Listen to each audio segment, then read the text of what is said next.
Senator Paul, let me begin with a threshold question for you. This election was not stolen. Do you accept that fact? Well, what I would say is that the debate over whether or not there was fraud should occur. We never had any presentation in court where we actually looked at the evidence. Most of the cases were thrown out for lack of standing, which is a procedural way of not actually hearing the question. There were several states in which the law was changed by the Secretary of State and not the state legislature. To me, those are clearly unconstitutional, and I think there's still a chance that those actually do finally work their way up to the Supreme Court. Courts traditionally and historically don't like to hear election questions. But yes, were there people who voted twice? Were there dead people who voted? Were there illegal aliens who voted? Yes, and we should get to the bottom of it.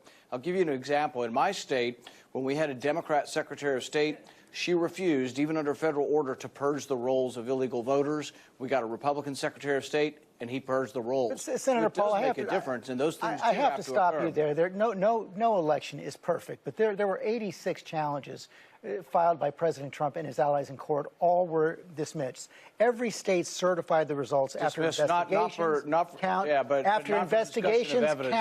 and recounts. The Department of Justice, led by William Barr, said there's no widespread evidence of fraud. Can't you just say the words, this election was not stolen? What I would suggest is that if we want greater confidence in our elections, and 75% of Republicans agree with me, is that we do need to look at election integrity, and we do need to see if we can restore confidence in the elections. Well, 75% of Republicans agree with you because they were fed a big lie by President Trump and his supporters who say the election was stolen. Why can't you say, well, I think where President Biden won a legitimate and fair election? Hey, George, where you make a mistake is that people coming from the liberal side like you immediately say everything's a lie instead of saying there are two sides to everything.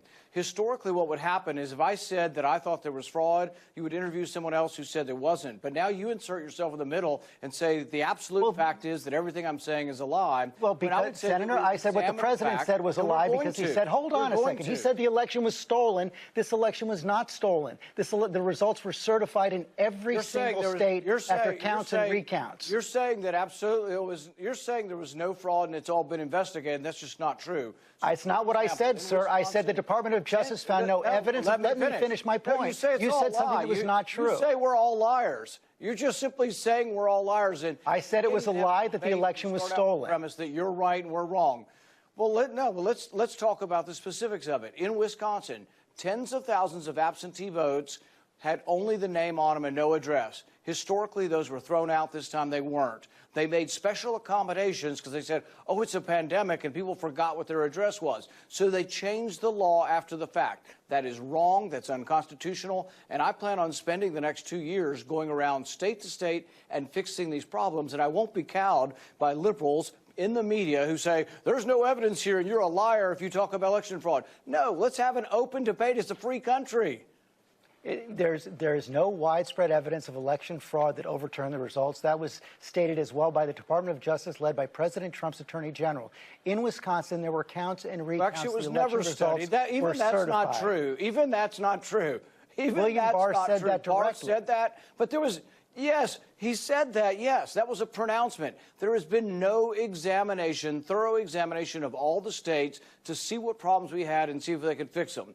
Now, let me say, to be clear, I voted to certify the state electors because I think it would be wrong for Congress to overturn that. But at the same time, I'm not willing just to sit here and say, oh, everybody on the Republican side is a liar and there is no fraud. No, there were lots of problems, and there were secretaries of state who illegally changed the law, and that needs to be fixed. And I'm going to work hard to fix it, and I won't be cowed by people saying, oh, you're a liar. That's the problem with the media today, is they say all Republicans are liars and everything we say is a lie. There are two sides to every story. Interview somebody on the other side, but don't insert yourself into the story to say we're all liars because we think there's some fraud in the election. There are not two sides to the story. This has been looked at in every single state. The election results were certified in every single state. There are two sides to every story. George, you're forgetting who you are. You're forgetting who you are as a journalist. If you think there's only one side, you're inserting yourself into the story to say I'm a liar because I want to look at election fraud and I want to look at secretaries of state who illegally changed the voter laws without the permission of their state legislatures.